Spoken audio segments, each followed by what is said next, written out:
Hey there, Internet friends, Trevor Starkey here with another episode of my 2017 Game of the Year coverage. If you joined me yesterday, you saw me looking back at my Worst of 2016 list.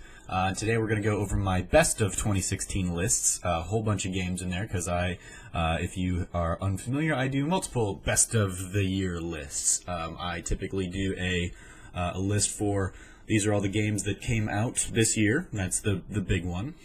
These are all the games that I revisited this year, so they've come out in a prior year, and I've played them before, but maybe they came out with a remaster this year, or I just felt like diving back into them. And then you also have my best games that I finally played this year that came out in any other year. So yeah, I wanted to celebrate too many games last year, so I just kind of bombarded it and just celebrated a whole crap ton, and that's kind of how I break them down. So, taking a look back at last year, here are the games that I celebrated. Up first, we had the top 10 games that I did revisit in 2016. You had number 10, Dark Cloud 2, number 9, Lara Croft Go, number 8, XCOM Enemy Unknown Plus, number 7, Fallout 4. Number 6, LEGO Dimensions. Number 5, Dragon Quest VII, Fragments of the Forgotten Past. Number 4, Final Fantasy Record Keeper. Number 3, Dark Cloud. Number 2, Journey. And number 1, Final Fantasy VII. Now, I think there's a lot of fun scattered around this list. I'm a huge fan of the old Dark Cloud games, but I always seem to get burnt out playing them, and then I never actually end up making it that far into the second game, which is why it ranked number 10 on my list, and the original ranks significantly higher there. I fully expected Deus Ex Go to join Lara Croft Go and Hitman Go, and so I was fully anticipating that I would be revisiting that game this year. That didn't happen. I thought they'd be coming to PlayStation, maybe at PlayStation Experience, but it doesn't look like that's going to get ported if it hasn't been ported yet. Enemy Unknown and Fallout 4 on there. Fun revisits. XCOM Enemy Unknown was a fun revisit on the Vita. Fallout 4, I just kind of wanted to hop back into that world. It was my Game of the Year 2 years ago, and so it was fun to hop back in and maybe explore it a little bit around the time that the DLC was coming out. I never actually ended up playing a lot of the DLC, so that's something I might hop back into again next year. I didn't really do anything with it this year, but it's still, despite its flaws, I love the world and the color of Fallout 4. It's still one of my favorite series of all time. Sadly, year 2 of LEGO Dimensions did not go all that well. After long rumored troubles, it ended up officially being canceled, and that there would be no year 3 for LEGO Dimensions. I personally, just in my cramped little studio apartment, kind of started running out of space. Not fully running out of space, but also running out of like any kind of reason to want to hop in and build those things. Getting it set up was a hassle, and then having to build everything. I still have a few of the sets, but I definitely did stop collecting them. Now that it is kind of a finality, it is done, I will probably try and hop in and pick up the last little handful of sets that are out there that came out afterwards, like your Teen Titans Go sets and your Powerpuff Girls sets. But LEGO Dimensions was definitely a wonderful kind of point-in-time game for me, and I had a good time with it. It definitely also, as I wrote a big thing about last year when I finally beat it and got the platinum for it, it definitely, like, there is a soreness to me in it, just because it is so instinctively, or is inherently tied to my last real relationship. My ex girlfriend and I were playing that together, and it was very much like we would get each other the sets and stuff. And so when she broke up with me, it was not necessarily the game I was most eager to hop back into. So, yay. But perhaps I will revisit year 2 content in the coming 2018. I finally wound up stepping away from my daily check-ins of Final Fantasy Record Keeper this year. I just kind of stopped. If you're unfamiliar, Final Fantasy Record Keeper is basically a mobile Final Fantasy game where you collect basically characters from throughout the series and use them to battle monsters and collect new characters, and you level up your characters and whatnot. And it has had a wonderful continuous stream of content. They load in new temporary dungeons every couple weeks or something like that. But I just kind of got to the point where I wasn't really progressing through the game anymore. So checking in was just kind of a chore at this point. So I finally have, I think, stepped away from Final Fantasy Record Keeper. The last big one on here, of course, was Final Fantasy VII. It stands atop the list, and it's probably the 10th or 12th time I've played through that game. Because they gave me the option to really fast forward through it, I was finally able to devote the time to grind out and get and defeat all of the super weapons, the Ruby and Emerald, and that was like 20 years in the making. So that was a really cathartic kind of experience, getting to enjoy beating them in this game, and I stand by the fact that I think every kind of JRPG re-release, or even regular JRPG games at this point, should launch with kind of a, like, play it at 3 times speed, like Final Fantasy VII, this port here did. And fortunately, both of the Square Enix re-releases that we got this year of Final Fantasy XII and Final Fantasy IX included very similar options, similar buffs in those games. So Final Fantasy VII, not my favorite in the series, but it's up there high enough that I always enjoy replaying it, and hopefully I'll get to play that remastered version someday. Moving on to my most convoluted list, the top 10 non-2016 games that I didn't get around to playing until 2016. We had number 10, Bloodborne. Number 9, Actual Sunlight / 3/4 Home Extended Edition. Number 8, Volume / Hitman Go Definitive Edition. Number 7, Persona 4 Dancing All Night. Number 6, Gears of War Ultimate Edition. Number 5, Oceanhorn Monster of the Uncharted Sea. Number 4, Gone Home. Number 3, Bastion. Number 2, Wolfenstein The New Order. And number 1, Life is Strange. And so my first thought at looking back at this list was, damn it, I was a little cheater squeezing in 12 games into a 10-game list.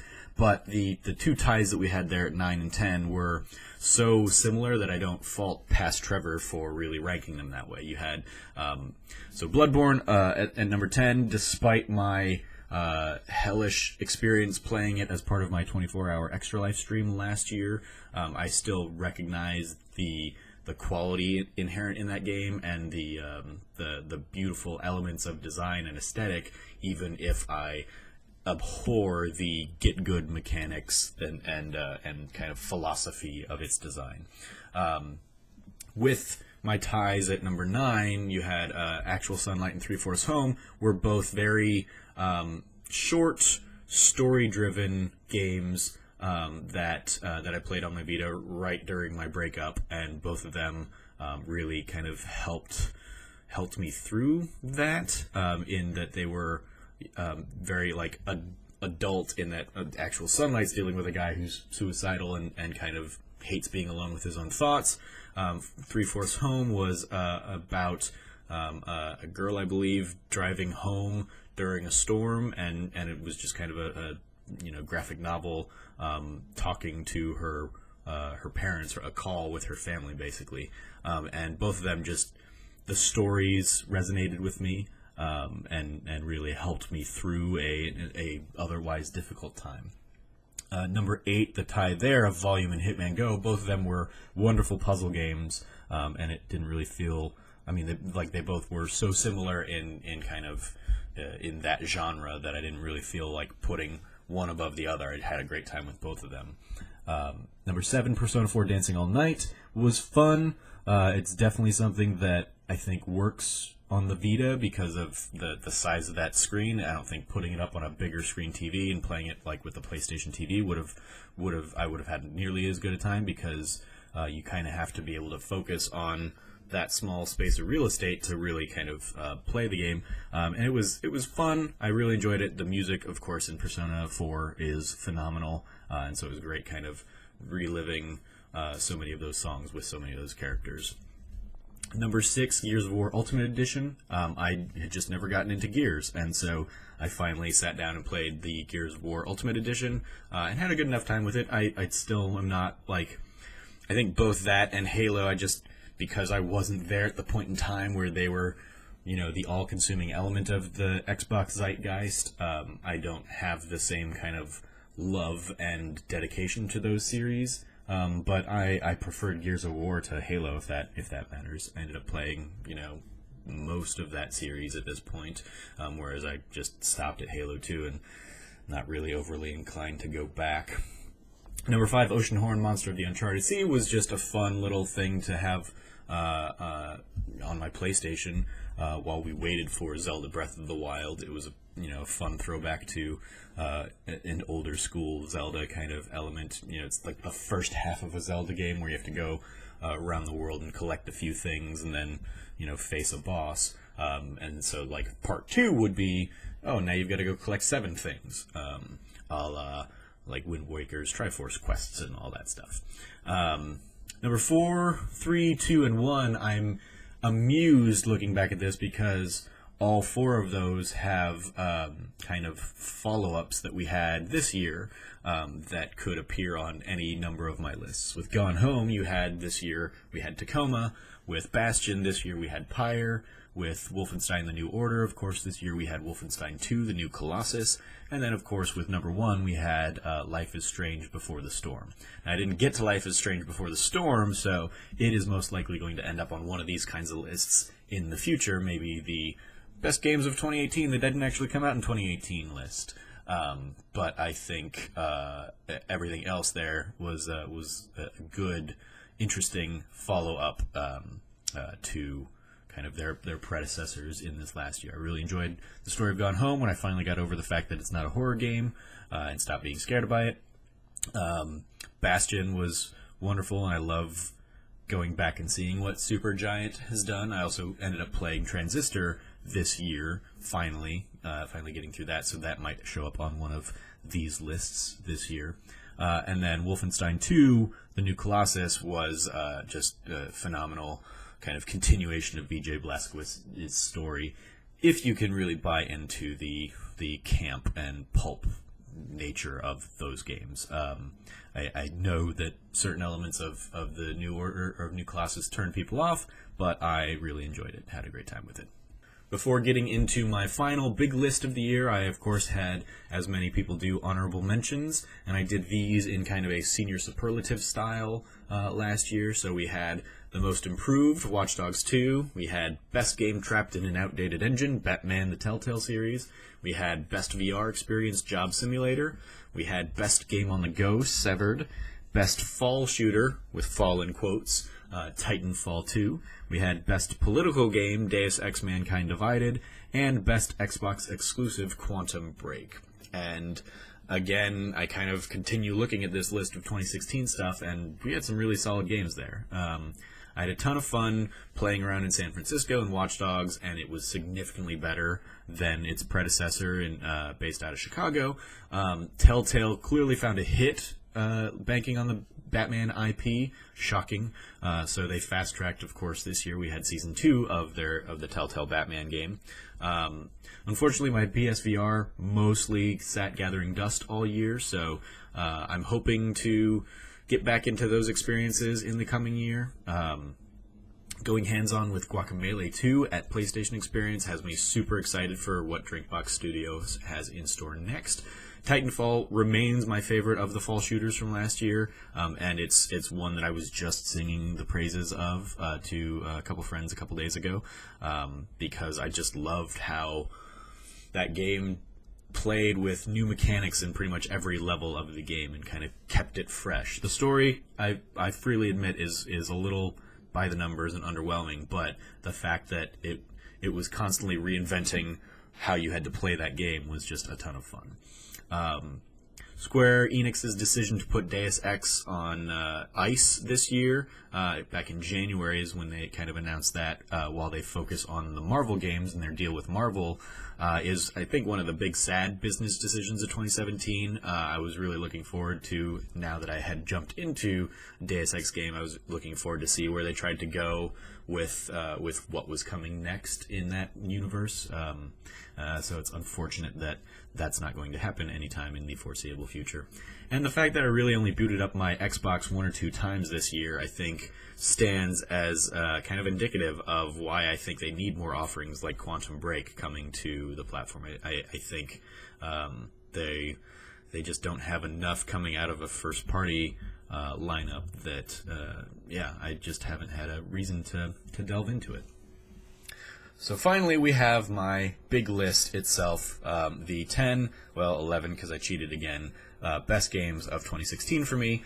Number 10, we had Brutal and Oxenfree. Number 9, we had Final Fantasy 15. Number 8, Stories: The Path of Destinies. Number 7, Headlander. Number 6, Ratchet & Clank. Number 5, Stardew Valley. Number 4, Dishonored 2. Number 3, Doom. Number 2, Uncharted 4: A Thief's End. And my number 1 game of 2016 was The Witness. Now, again, I said another tie here to kick things off. Brutal will always hold a special place in my heart because I have the world's first platinum in it, and I just had a ton of fun playing that game in a roguelike, which I was not anticipating, but I loved the design of it, and yeah, it just really hooked its teeth in me for a few weeks there. And Oxenfree I've bought, I think, 2 more times since last year's list. I replayed it again on PlayStation and gotten the platinum on it. I believe I picked it up on the Switch as well when it came there. And they recently announced their next game is going to be basically like a drinking contest with Satan and Hell, and I'm super stoked about that. I can't wait for that to come out when it does. So shout out to the team over there at I believe Night School Studios. Despite my issues with Final Fantasy 15, I put a ton of hours into it, and at least 80% of them were filled with fun gameplay and driving around to classic Final Fantasy music. So at the very least, I had that. That's why it did manage to make my best of list, even as elements of it were on my worst of list. Stories, Path of Destinies, and Headlander were a couple of the oddballs on my list that I think nobody else probably really had on theirs. I know a couple people had them kind of scattered around, but they're certainly, I think, the most out of the norm of what we saw in 2016 Game of the Year lists. But I had a ton of fun with both of them, and I even went back this year and played another 17 or so of the endings of the total 24 endings of Stories in order to get the Platinum Trophy in that game. Ratchet & Clank, I think, was a phenomenal platformer we had last year. Stardew Valley, I think, found wonderful new life when it came to Switch this year, and a lot of people have been, diving into that game again. And Dishonored 2 had some incredible level design, even if it was, I think, tragically a little bit underplayed in its package. Which leads us to Doom, which played a huge role in getting me back into first-person shooters last year. I played Doom, and then I hopped back into Wolfenstein 2, or the original Wolfenstein last year, and then I ended up playing Titanfall and Battlefield 1 and Call of Duty Infinite Warfare and Call of Duty Modern Warfare Remastered and Gears of War 4. So and that last one's a third-person shooter, yes, but I was still like all in on shooters again because of Doom, and I still stand by, like, games should not feel slower than Doom in 2017. There was any controversy in my list, it was probably the fact that I gave The Witness Game of the Year over Naughty Dog's admittedly phenomenal and wonderful and excellent and best outing Uncharted 4. But I stand by the decision. I think I will probably remember the characters of Uncharted far longer than the puzzles on the island, but that's because it is paying off years of a franchise, paying off game after game after game, whereas The Witness stood out as its singular entity, and the challenge of The Witness, which is the final timed, randomized set of puzzles that you have to solve, stands as one of my gaming achievements and highlights after spending a week trying it, attempting it a few hours each night. Finally getting it done was one of those moments that I absolutely fist pumped in the air and screamed out loud, and just was so happy and proud to have done. And so that's why it made the top of my list. So that's looking back at 2016. Thank you for joining me in that journey. We'll be back tomorrow with the real kickoff of 2017 stuff. But yeah, this was looking back at 40 games that I loved in 2016. Will 2017 be better? Stay tuned and find out. I will be back tomorrow with my best gaming moments of 2017.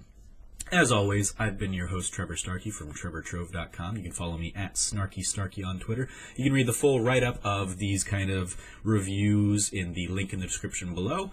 And until next time, from here at the Trove, treasure your friends.